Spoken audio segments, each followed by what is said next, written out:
चल, तो किरचॉफ का दोनों नियम हो गया था बच्चों। आज उसके बाद अगला टॉपिक है हमारा व्हीट स्टोन सेतु। व्हीट स्टोन सेतु।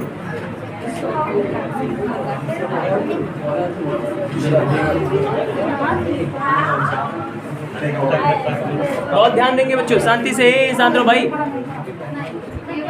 चलिए जरा समझो। देखिए क्या है बच्चों व्हीट स्टोन सेतु। तो व्हीट स्टोन सेतु की कहानी बड़ी ही नॉर्मल है, बड़ी ही आसान है। ध्यान से देखें इसको और ध्यान से समझे सुने। क्या है व्हीट स्टोन सेतु, चलिए देखते हैं। व्हीट स्टोन सेतु पर बच्चों एक वैज्ञानिक थे जिनका नाम है प्रोफेसर C.F. Wheat stone. वैज्ञानिक का नाम क्या बच्चों? C.F.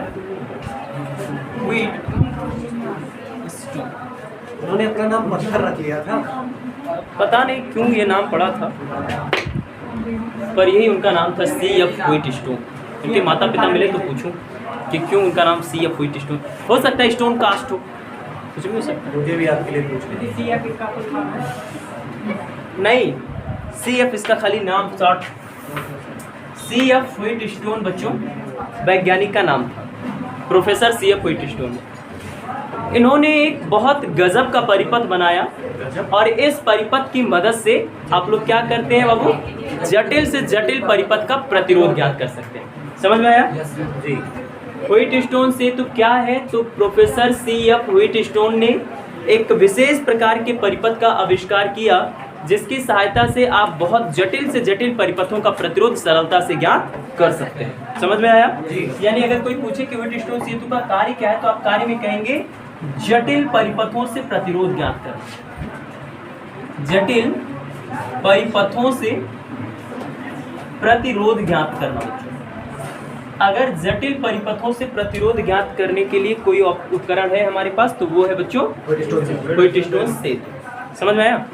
चलिए अब देखते हैं बच्चों कि व्हीट स्टोन सेतु बनाया कैसे जाता है, कैसे बनता है व्हीट स्टोन सेतु। ध्यान देंगे, मतलब अब हम बात करने जा रहे हैं रचना की। किसके बारे में बच्चों? रचना कि व्हीट स्टोन सेतु की रचना कैसे होती है। व्हीट स्टोन सेतु क्या है जान चुके? क्या है बच्चों व्हीट स्टोन सेतु? व्हीट स्टोन सेतु प्रोफेसर C.F. व्हीट स्टोन द्वारा बनाया गया एक बहुत ही विशेष प्रकार का परिपथ होता है। ये क्या करता है? जटिल से जटिल परिपथों का प्रतिरोध सरलता से ज्ञात कर पाता है। समझ में आया? चलो अब देखते हैं कि इसको बनाना कैसे। बच्चों इसमें सबसे पहले तुमको 4 प्रतिरोध लेने हैं। क्या करने हैं? 4 प्रतिरोध। और इन 4 प्रतिरोधों को श्रेणी क्रम में जोड़ देना है। किस क्रम में बच्चों? श्रेणी क्रम में जोड़ देना है। और श्रेणी क्रम में जोड़ने के बाद एक चतुर्भुज बना देना है। क्या बना देना बच्चों? चतुर्भुज बना देना है। समझ में आया? 4 प्रतिरोध लेने हैं, चारों प्रतिरोधों को श्रेणी क्रम में जोड़ना है और चारों प्रतिरोधों को श्रेणी क्रम में जोड़ने के बाद उन प्रतिरोधों से एक चतुर्भुज बना देना है। ठीक है? चतुर्भुज जब बन जाएगा बच्चों, तो उस चतुर्भुज में 4 भुजाएं होंगी और वो चारों भुजाएं 4 अलग अलग प्रतिरोधों को रिप्रेजेंट करेंगी, प्रदर्शित करेंगी। चतुर्भुज में मेरे बच्चों 2 विकर्ण पाया जाएगा, है ना? चतुर्भुज में कितने विकर्ण? 2 विकर्ण। रचना के साथ इसको देखते समझते चलते हैं। सबसे पहले क्या करना है? 4 प्रतिरोध लेना है। मान लिया हमारे पास 4 प्रतिरोध है PQR। ठीक है बच्चों? तो चलो सबसे पहले देखिए, सबसे पहले हम 4 प्रतिरोध लेंगे बच्चों। हमने ले लिया P, उसके बाद अगला प्रतिरोध Q, है ना? ये 4 प्रतिरोध लेने PQ। उसके बाद लेना बच्चों R। क्या लेना है बाबू लोग? R। और उसके बाद लेना हम लोग को S। अगला प्रतिरोध क्या लेना है? लास्ट वाला S। ये कुल मिला करके 4 प्रतिरोध और चारों प्रतिरोधों को श्रेणी क्रम में जोड़ देना। किस क्रम में? श्रेणी क्रम में। ये हो जाएगा R, ये हो जाएगा S। ठीक है? 4 प्रतिरोध हो गए। चारों प्रतिरोधों को हमने क्या किया बच्चों? श्रेणी क्रम में जोड़ दिया। और श्रेणी क्रम में जोड़ने के बाद आप देख रहे हैं कि ये एक चतुर्भुज बन रहा है समांतर ABCD। मैंने इस चतुर्भुज का नाम रख दिया। अब इसके बाद ये जो बीच वाला विकर्ण दिख रहा है बच्चों, इस विकर्ण में आपको एक धारा मापी लगाना है। क्या लगाना है बच्चों? धारा मापी। धारा मापी यानी गैल्वेनोमीटर, कैपिटल G। समझ में आया? आपको एक धारा मापी लगा देना है कैपिटल जी, और इस धारा मापी में एक कुंजी जोड़ देनी है। क्या जोड़ देना बच्चों? एक कुंजी जोड़ देनी। ये जोड़ दिया हम लोगों ने एक कुंजी। कुंजी अभी खुला है मतलब धारा नहीं जा सकती। समझ में आया? ठीक। और ये दूसरा वाला विकर्ण आपके सामने दिख रहा है ए और सी। आपको विकर्ण ए और सी के बीच में एक सेल जोड़ देनी है और एक दूसरी कुंजी जोड़ देनी है। क्या करना बच्चों? सेल जोड़ देना और एक दूसरी कुंजी जोड़ देनी। जुड़ गया और इस तरीके से बन जाता है आपका व्हीटस्टोन सेतु। ये क्या बन गया बच्चों? व्हीटस्टोन सेतु बन गया। समझ में आया? व्हीटस्टोन सेतु क्या है, ये बात समझ में आ रही है जी? व्हीटस्टोन सेतु क्या है बच्चों? व्हीटस्टोन सेतु प्रोफेसर CF व्हीटस्टोन द्वारा बनाया गया एक विशेष प्रकार का परिपथ होता है जिसकी सहायता से हम बहुत जटिल चालकों का प्रतिरोध ज्ञात कर सकते हैं। समझ में आ गया? कैसे बनाया जाता है? 4 प्रतिरोध लिए जाते हैं P, Q, R, S। चारों प्रतिरोधों को श्रेणी क्रम में जोड़ना होता है। श्रेणी क्रम में जोड़ करके एक चतुर्भुज बना देते हैं ABCD, और चतुर्भुज के विकर्ण BD के बीच में, किसके बीच में बच्चों? BD के बीच में एक गैल्वेनोमीटर कैपिटल G और एक कुंजी K1 जोड़ दिया जाता है। समझ में आया? एक कुंजी K1 जोड़ दिया जाता है। इसके बाद दूसरे विकर्ण AC के बीच में हम लोग एक सेल और एक दूसरी कुंजी K2 जोड़ देते हैं। इतना करने के बाद बच्चे लोग, आप लोगों का जो ये व्हीटस्टोन सेतु है ये बन करके रेडी हो जाता है। समझ में आया? ये इसकी रचना थी। क्या थी बच्चों? रचना। अब देखो ये काम कैसे करता है, इसका वर्क प्रोसेस कैसे है, यानी कार्य विधि। क्या बच्चों? कार्य विधि।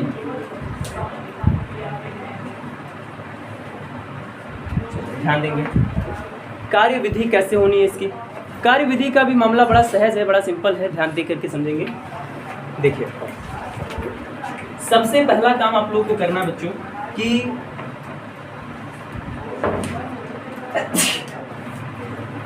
सबसे पहला काम आपको ऐसे करना है जैसे मैंने कर दिया, और उसके बाद अब इसके बाद क्या करना है, आप चारों प्रतिरोधों को ऐसे जोड़ दिए, सब कुछ हो गया, बन गया। अब इसके बाद इन चारों प्रतिरोधों को इस तरीके से समायोजित करिए। समायोजित करने का मतलब इस तरीके से इनको बैलेंस कीजिए, मैनेज कीजिए कि जब आप इस कुंजी को और इस कुंजी को दबाएं तो इस वाले हिस्से में धारा बहे ही ना। समझ में आया? चारों प्रतिरोधों के मानों को आप ऐसे सेट कर दो, ऐसे मैनेज कर दो कि कुंजी K1 और K2 को दबाने के बाद ये वाला जो विकर्ण दिख रहा है BD, इसमें कोई धारा बहे ही ना। और सोचो जरा, उस हिस्से में कोई धारा कब नहीं बहेगा? तब जब B और D के बीच का विभवांतर 0 हो जाएगा। समझ में आया? जब B और D के बीच का विभवांतर बच्चों 0 हो जाएगा तो यहाँ कोई धारा नहीं बहेगा, और वहाँ के विभवांतर को 0 करने के लिए आप चारों प्रतिरोधों के मानों को समायोजित कर दीजिए। जब यहाँ कोई धारा नहीं बहेगा बच्चों BD में, और सभी जगहों पे धारा बह रहा है, खाली धारा कहाँ नहीं बह रहा है? BD के बीच में। अब जब धारा BD में नहीं बह रहा है तो ऐसे परिस्थिति में बच्चे लोग ये धारा मापी की सुई 0 पर टिकी रहेगी। कहाँ टिकी रहेगी? 0 पर टिकी रहेगी। इस स्थिति में गैल्वेनोमीटर को कहा जाता है शून्य विक्षेप की स्थिति। क्या कही जाती है इसको? शून्य विक्षेप की बच्चों स्थिति कही जाती है। और शून्य विक्षेप की स्थिति में व्हीटस्टोन सेतु का एक व्यवहारिक परिभाषा है, वो होता है किन्हीं दो संलग्न भुजाओं की, किन्हीं दो संलग्न भुजाओं की। संलग्न भुजा का मतलब होता है आपस में दो लगी हुई भुजाएं, है ना। किन्हीं दो संलग्न भुजाओं के प्रतिरोधों का अनुपात शेष दो अन्य संलग्न भुजाओं के प्रतिरोधों के अनुपात के बराबर होता है। मेरे कहने का मतलब ये है कि आपके ये जो चतुर्भुज बनाए हुए हैं, इस चतुर्भुज में कोई भुजा जो आपस में लगी हुई हो, जैसे P ये AB वाली भुजा BC से लगी है और AB वाली भुजा AD से लगी हुई है, तो कोई दो भुजा ले लीजिए। इन दोनों भुजाओं का अगर प्रतिरोध निकाल देंगे, जैसे अगर ये भुजा इस भुजा से लगी है और इसका प्रतिरोध है P, उसका प्रतिरोध है Q, अगर दोनों प्रतिरोधों का आप अनुपात निकालेंगे तो शेष जो है दो भुजा बचा है, इसके प्रतिरोध के अनुपात के बराबर आएगा। यही है संतुलित अवस्था में व्हीटस्टोन सेतु की परिभाषा। समझ में आया? तो संतुलित अवस्था में बच्चों व्हीटस्टोन सेतु की परिभाषा क्या होती है? संतुलन की अवस्था में CF व्हीटस्टोन ने परिभाषा बताया कि किन्हीं दो संलग्न भुजाओं, मतलब आपस में लगी हुई भुजाओं के प्रतिरोधों का अनुपात शेष दो बची हुई, है ना, जो अन्य संलग्न भुजाएं हैं उनके प्रतिरोधों के अनुपात के बराबर आता है। ये प्रोफेसर CF व्हीटस्टोन ने व्हीटस्टोन सेतु की संतुलित की अवस्था में, संतुलन की अवस्था में इसकी परिभाषा को दिया। इतनी बातें समझ में आई? फिर से एक बार सुन लेते हैं। प्रोफेसर CF व्हिटस्टोन ने एक विशेष प्रकार के परिपथ का आविष्कार किया जिसकी सहायता से अत्यंत जटिल से जटिल परिपथों का प्रतिरोध सहजतापूर्वक ज्ञात किया जा सकता है। समझ में आया? जी सर। ठीक है, इसको बनाना कैसे है? इसमें 4 प्रतिरोध लेना है P, Q, R, S, और इन चारों प्रतिरोधों को आपस में श्रेणी क्रम में जोड़ देना है। जोड़ देने के बाद एक समांतर चतुर्भुज ABCD बना लेना बच्चों। क्या बना देना है? ABCD बना लेना है। और जब ये चारों ऐसे चतुर्भुज बन जाएगा तो चतुर्भुज में हमको विकर्ण दिखाई पड़ेगा बच्चों। हमको विकर्ण BD के बीच में एक धारामापी कैपिटल G और एक कुंजी K1 जोड़ देना है। उसके बाद जो विकर्ण A और C है उसके बाहर वाले परिपथ में हम लोग एक सेल जोड़ देंगे और एक दूसरी कुंजी जोड़ देंगे बच्चों। इस तरीके से आपकी व्हिटस्टोन सेतु की संरचना कंप्लीट हो जाती है। समझ में आ गया? जो अंदर कुंजी है, हाँ, एक एक पूछो कोई। हाँ, विकर्ण रहने पर धारा को बराबर दिखा सकते। काहे धारा बराबर रहेगा? काहे धारा बराबर रहेगा भाई? धारा बराबर हाँ। नहीं, प्रतिरोध का मान ये थोड़ी बराबर संभव है कि जितना प्रतिरोध यहाँ है उतने यहीं उतने ही हरदम ऐसा थोड़ी है। आपको अलग अलग प्रतिरोध मिल सकते हैं, वो कंपलसरी मान थोड़ी देगा कि मतलब फिक्स रहेगा। अगर 2 कूलम यही तो यूँ कुल जगह 2 कूलम, ऐसा कुछ नहीं हो सकता। वो रेशियो बराबर है तब के लिए जब यहाँ धारा नहीं बहेगा। तब अगर इस प्रतिरोध और इस प्रतिरोध का आप अनुपात निकालोगे तो उनका अनुपात जितना आएगा उतने इन दोनों का आएगा। वो एक है। हाँ, अब तो पूछो। वो सभी गैल्वेनोमीटर और कुंजी क्यों जोड़ते हैं? गैल्वेनोमीटर यहाँ पे धारा को मापने के लिए जोड़ा जाता है और कुंजी यहाँ पे जाने वाली धारा को बंद और खोलने के लिए जोड़ा जाता है। यहाँ वाला पूरे सर्किट में धारा को भेजने के लिए इसको स्विच को लगाया जाता है ताकि ऑन ऑफ किया जा सके। ठीक है, चलो अब ऐसे इसकी रचना हो जाती है। रचना के बाद अब देखिए इसके कार्यविधि को। सबसे पहले 4 प्रतिरोध PQ RS को आप अरेंज करो, यहाँ पे मैनेज करो, समायोजित करो कि जब आप कुंजी K2 से धारा दबाएं तो वो धारा ऐसे जाए तो, लेकिन BD वाले हिस्से में धारा ना बहे। और BD वाले हिस्से में धारा कब नहीं बहेगा बच्चों? जब B और D के बीच का विभवांतर शून्य हो जाएगा। समझ में आया? अगर B और D के बीच का विभवांतर शून्य हो जाएगा तो इस सिचुएशन में BD के हिस्सों में कोई धारा नहीं बहेगी और यह स्थिति आपके गैल्वेनोमीटर के लिए शून्य विक्षेप की स्थिति कहलाता है और व्हिटस्टोन सेतु की संतुलन की अवस्था कहलाता है। क्या कहलाता है बच्चों? व्हिटस्टोन सेतु की संतुलन की अवस्था कहलाता है। और संतुलन की अवस्था में व्हिटस्टोन ने इसकी परिभाषा दी है, 2 संलग्न भुजाओं के प्रतिरोधों का अनुपात शेष 2 अन्य संलग्न भुजाओं के प्रतिरोधों के अनुपात के बराबर। अब थोड़ा सा और आगे देखते हैं। देखो सबसे पहले क्या करना है? कुंजी K2 को दबा देना है। जैसे ही आप कुंजी K2 को दबाएंगे तुरंत आपके पॉजिटिव टर्मिनल से बच्चों क्या होगा? धारा निकलना शुरू होगा। तुरंत क्या होगा? धारा निकलना शुरू होगा। तो हम मान के चल रहे हैं कितनी धारा निकल रही है बच्चों? यहाँ से I निकल रही है। कितनी निकल रही है आप लोग? I धारा निकल रही है। ठीक है, सबसे पहले कुंजी K1 को आप प्रेस करिए। जैसे कुंजी K1 को आप प्रेस करेंगे तुरंत इसके पॉजिटिव टर्मिनल से धारा निकलना शुरू होगा। कितनी धारा निकलेगी? I। मान लिया यहाँ से कितनी धारा निकला बच्चों? I। और यह धारा I जैसे ही बिंदु A पर पहुंचेगा तुरंत वो 2 हिस्सों में बट जाएगा। मान लिया भैया इधर चली गई धारा I1 और इधर चली गई धारा I2। अब फिर क्या होगा? देखो आपने प्रतिरोधों को मैनेज कर दिया है ना। BD का विभवांतर 0 है तो ये धारा I1 इसमें जाएगा क्या? नहीं। फिर धारा I1 किस में चला जाएगा? BC में। धारा I1 किस में चला जाएगा बच्चों? BC में। ठीक है, I1। और ये जो धारा I2 था क्या वो फिर इधर मुड़ेगा? नहीं, क्योंकि विभवांतर ही नहीं, उधर 0 है। तो I2 धारा किस हिस्से में चले जाएगा? CD में। समझ में?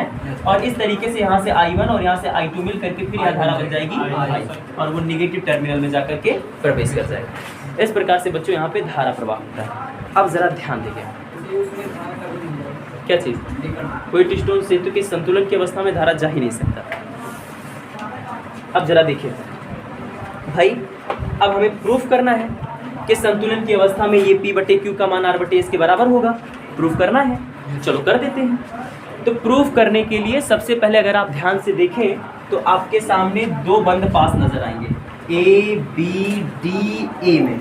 चलो सबसे पहले यहाँ किरचॉफ का दूसरा नियम लगाओ। बंद पास A, B, D, A में। दिखा A, B, D, A में बंद पास दिख रहा है सबको? A, B, D, A में ये जो त्रिभुज जैसा दिख रहा है ये मैं बंद पास की बात कर रहा हूँ। इसमें सबसे पहले किरचॉफ का दूसरे नियम से, कहाँ से भैया? किरचॉफ के द्वितीय नियम से। तो हाँ भैया, हाँ बंद परिपथ क्या कह सकते हो बाबू? चलो, लेकिन बंद परिपथ कहने से एक छोटी सी समस्या है। इसका कई लोग जैसे किसी को आप समझा रहे हैं, किसी को आप बता रहे हैं, तो बिल्कुल सामने वाला उसका ये निष्कर्ष निकाल लेगा कि बंद परिपथ का मतलब परिपथ बंद है जिसमें धारा बह रही है, ठीक है? उसका एक सेंस ये निकल जाएगा, कहने को कह सकते हैं। चलिए देखिए, किरचॉफ के दूसरे नियम से मैंने बताया था कि बंद पास जब दिख जाए तो क्या करना, सबसे पहले बंद पास का एक चक्कर लगा लेना। चलो, तो बंद पास ये दिख रहा है, मैं यहाँ पे ऐसे चक्कर लगा लूँ ऐसे लगा दिया, मतलब यहाँ से मैं चलना शुरू कर रहा हूँ, ठीक है? ऐसे ऐसे और ऐसे रिटर्न ले रहा हूँ। चलो यहाँ से चलना शुरू किया, कौन सा धारा मिला? किस में बह रहा है? पी में। किस में बह रहा है? पी में। तो I1 गुणे पी करना पड़ेगा। ये गुणनफल पॉजिटिव करूँ कि निगेटिव करूँ? क्यों? क्योंकि ऐसे आगे धारा भी उधर जाएगी, इधर ना कोई धारा है तो विभवांतर कुछ है नहीं, तो इधर गुणा होगा नहीं। ऐसे रिटर्न आया तो कौन मिल गया? R2। R में कौन सी धारा? I2। तो I2 इंटू R, ये गुणनफल पॉजिटिव की माइनस नेगेटिव। क्यों? हम ऐसे रिटर्न जा रहे हैं, धारा ऐसे आ रही है आपके अपोजिट, तो यहाँ पे ये गुणनफल माइनस में। क्या कोई सेल लगा है क्या? तो विद्युत वाहक बल का मान 0। समझ में आया? अब यहाँ से आप इसको लिख सकते हैं बच्चों, I1P प्लस का माइनस में माइनस, I2R बराबर 0, I1P बराबर I2 इंटू R हो जाएगा? Yes sir. ठीक है, तो ये मिल गया बच्चों समीकरण नंबर 1 किरचॉफ के दूसरे नियम से। अब उसके बाद बंद पास ACD है, BDCB में, BDCB में यहाँ जरा बंद पास लगा दो बच्चों, बंद पास का नियम। तो इसमें आप लोग निर्धारित करें कैसे चलूँ मैं, कैसे चलूँ इसमें मैं, इसके अपोजिट चल दूँ, ऐसे, ठीक, ऐसे चल दिए। अब जरा देखो, मैं ऐसे यहाँ से चलना शुरू किया, कौन मिला पहले? इसमें जा रहे हैं, तो I2 गुणे यस हो जाएगा, और क्या पॉजिटिव की निगेटिव? पॉजिटिव, क्योंकि इसी डायरेक्शन में आप भी जा रहे हैं, उसी डायरेक्शन में धारा भी जा रहा है, और आगे बढ़े कौन मिल गया? Q, है ना? प्लस लगाना है। Q किस में बह रहा है? Q में क्या बह रहा? I1, तो I1 गुणे Q हो जाएगा, लेकिन ये माइनस में। क्यों सर? विपरीत में। कोई सेल लगा है क्या वहाँ? तो विद्युत वाहक बल का मान 0। आप I1 को उधर, I2 को इधर करेंगे तो ये हो जाएगा I1 Q बराबर I2 यस। कोई डाउट? अरे इसको उधर भेज दो ना, तो I1 Q इसको इधर कर दिया I2 यस। समीकरण नंबर, समीकरण 1 डिवाइडेड बाई समीकरण 2 से। समीकरण 1 और 2 को आप भाग कर दीजिए। चलिए, तो भाग करेंगे अगर हम समीकरण 1 और समीकरण 2 में, तो ये बन जाएगा आपका I1P बटे I1Q बराबर I2R बटे I2R बटे I2, I2 से I2, I1 से I1, P बटे Q बराबर R बटे, ये हो गया आपका व्हाइट स्टोन सेतु। ठीक है, हाँ, यहाँ प्रूफ हो रहा है कि व्हाइट स्टोन सेतु की अगर विकर्ण बीडे में कोई धारा नहीं जाएगा तो ऐसे सिचुएशन में दो संलग्न भुजाओं के प्रतिरोधों का अनुपात शेष दो अन्य संलग्न भुजाओं के प्रतिरोधों के अनुपात के बराबर होता है। समझ में आ गई बात? इसके बाद अब हमारा अगला टॉपिक है मीटर सेतु। चलिए ध्यान से समझेंगे बच्चों, मीटर सेतु नहीं, यहाँ से बहुत टाइम है। चलिए बाबू लोग मीटर सेतु समझ लिया जाए, इसमें एक बता लो।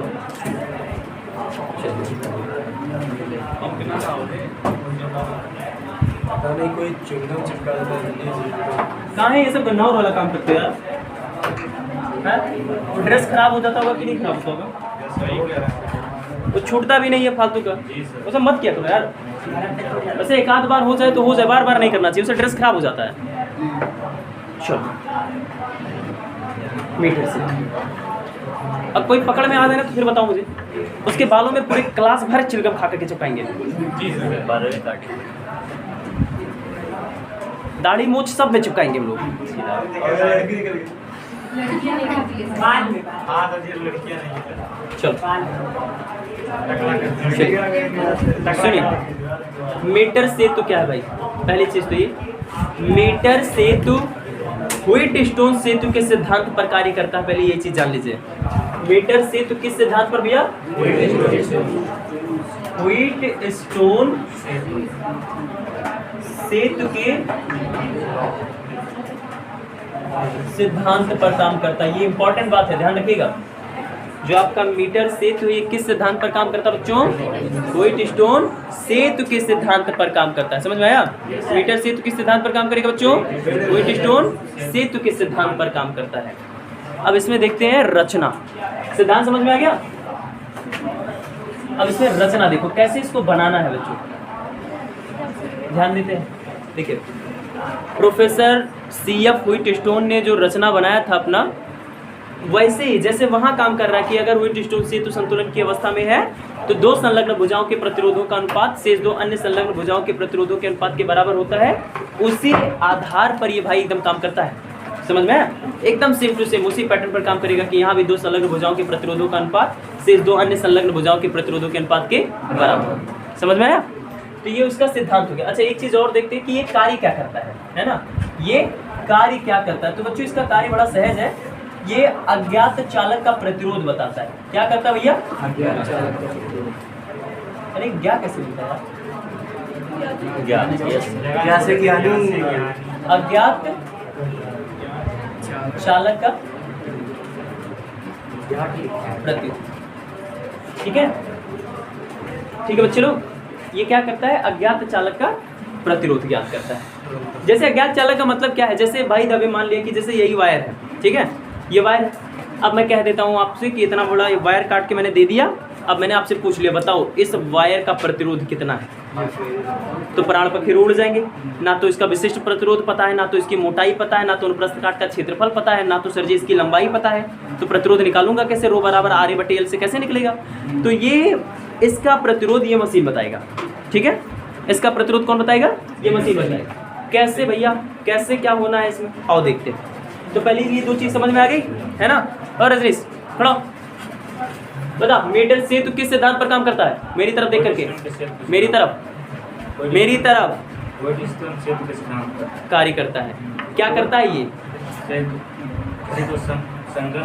नहीं, क्या काम क्या है इसका? क्या काम करेगा ये? अज्ञात चालक का प्रतिरोध ज्ञात करना। बैठो, ठीक है। अब इसके बाद इसका रचना देखिए बच्चों। क्या देखिए? रचना।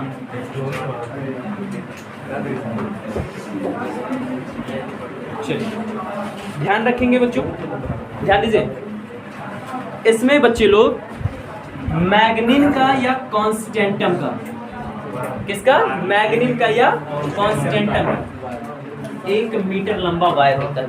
ठीक है, और तार का नाम हम लोग रख देते हैं AC। तार का नाम क्या लेते हैं? AC। कॉन्स्टेंटन। हाँ, ये क्या होता है? ये एक मिश्र धातु होता है, गजब क्वालिटी का मिश्र धातु होता है।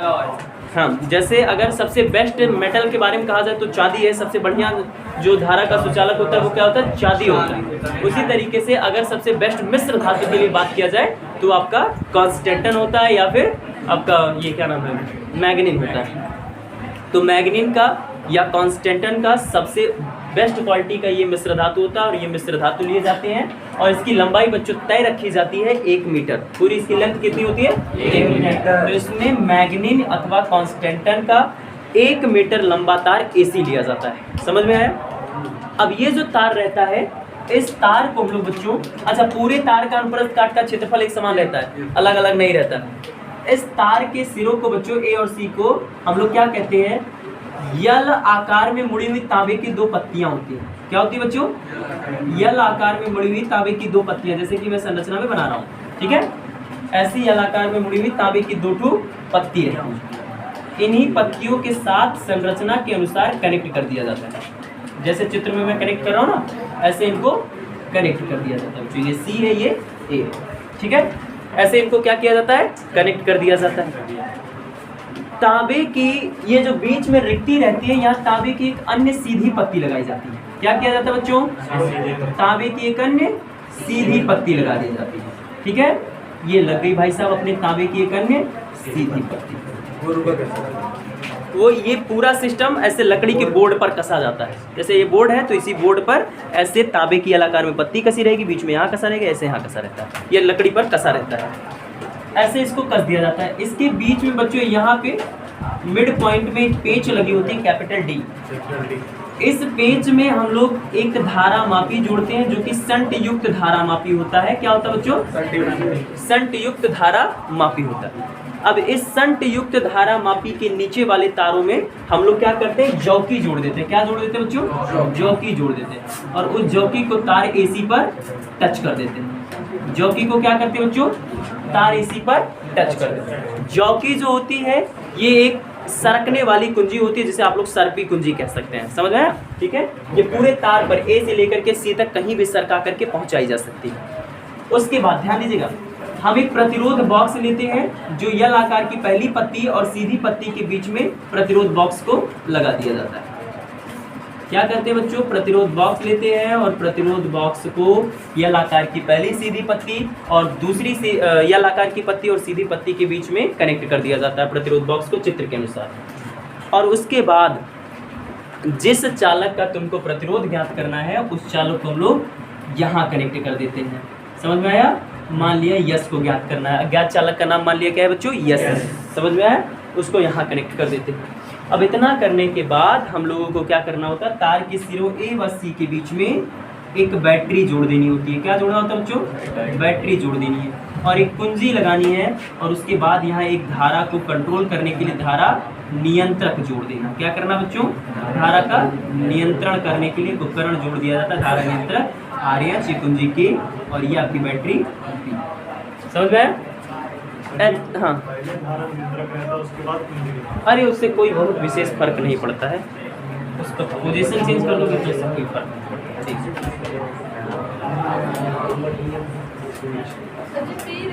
हाँ क्या चीज? तो बीत हाँ लगा दीजिए, कुंजी बाद में लगा दीजिए।